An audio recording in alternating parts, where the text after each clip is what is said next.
Hi everyone, Mrs. New York American 2024, Victoria Waco, and I have been involved in the pageant industry for over 15 years, both on stage, as a coach, a choreographer, a producer, and a judge. So I've seen pageantry all the ways, and I'm answering some questions that came through from people. And today we're going to start with the first question, which is how have I scheduled my appearances as Mrs. New York? Now, there are several ways that I kind of got appearances as Mrs. New York. The first one was pre-existing partnerships with organizations I was involved in. Those are things like Junior League, the Knights of Columbus, the Boys and Girls Club, Rescue Mission, places I already had connections with and had volunteered with or had worked with in the past were really excited to then work with me as Mrs. New York and get to highlight that part of me during my year. I also added organizations that I really believed in that I wanted to use this platform to help highlight. One of them you just saw recently was Sweet Farm. I adore the work that Sweet Farm does. I think it's so important, their mission. And to be able to use my title as Mrs. New York American to highlight their work was just a really great honor for me and an ongoing partnership I'm so proud of. The second kind of pool was really just sponsors, right? Like it's part of people who gave me in-kind donations and or financial help. I promised that I would do appearances with them. So when they had special events or if I highlighted them on social media, that was really important to me to give back to them in that way for all that they gave to me as a title holder and helping to, fund my journey as Mrs. New York. And even before being Mrs. New York as Mrs. Cayuga County.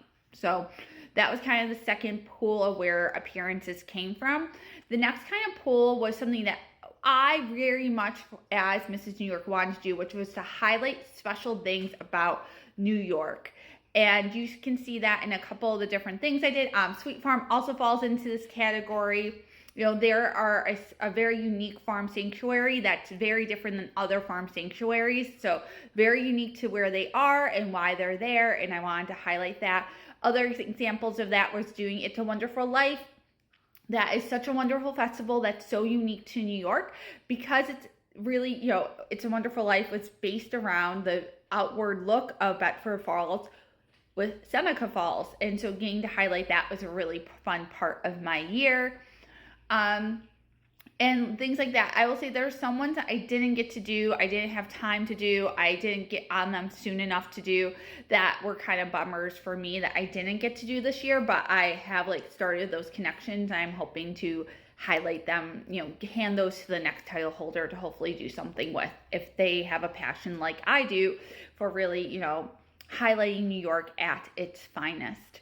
The other last kind of pool I see was I really wanted to bring my personality and who I was into this title.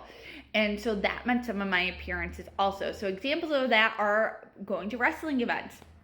I really wanted to do that. I am a part of that community. I'm part of the pro wrestling fandom.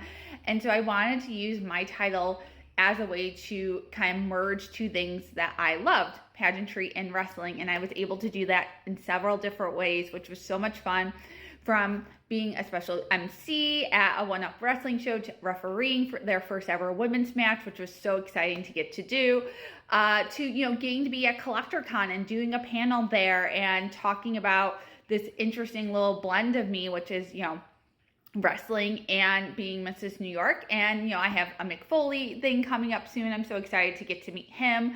I met Tommy Dreamer as Mrs. New York. That was super exciting. And so for me, that was just a way to meld loves and passions of mine into this title. The other thing was, for example, I did the meatball eating contest. Over the course of the year, I did a couple of things with the Italian American community in my area, and that was also very important to me. I am a very proud first generation Italian American. And so to highlight that kind of community in New York, because Italian Americans are so much about the fabric of New York. I was New York pizza for my state costume. Thanks to my dear friend Carrie for letting me borrow that. But it's just part of who I am. And I wanted to bring all of me and who I am and what I bring to the table to this title as Mrs. New York. So those are kind of the major ways I got appearances. Beyond that, I would say sometimes I would just like look at events I was thinking about going to and be like, hey, if there was a connection point between my platform or my interests and them, I would just reach out to them. And sometimes it worked, sometimes it didn't. I would say that if you're looking for appearances, you have to sometimes follow up multiple times to get them. And you should start early. A couple appearances I didn't get to do. I feel like I didn't start that process with that organization early enough on to really make it happen, which is a little bit of a bummer to me. But that happens, and like I said, I'll pass the things I couldn't do, hopefully on to the next queen, to maybe be able to do those instead. Beyond that, I did a lot of parades too. You've seen I wanted to do parades in like multiple cities and try to get around the state as much as possible. One of the appearances I didn't get to do, which I really wanted to do, the Columbus Day Parade in New York City.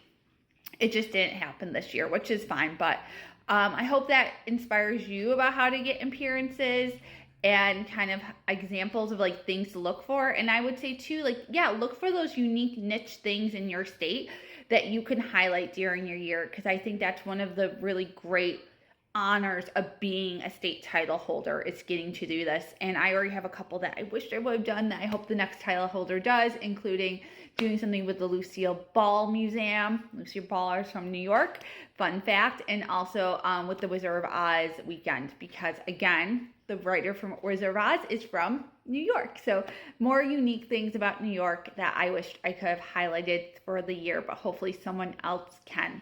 All right. Thank you all so much for tuning in. I'll answer another question soon. Bye.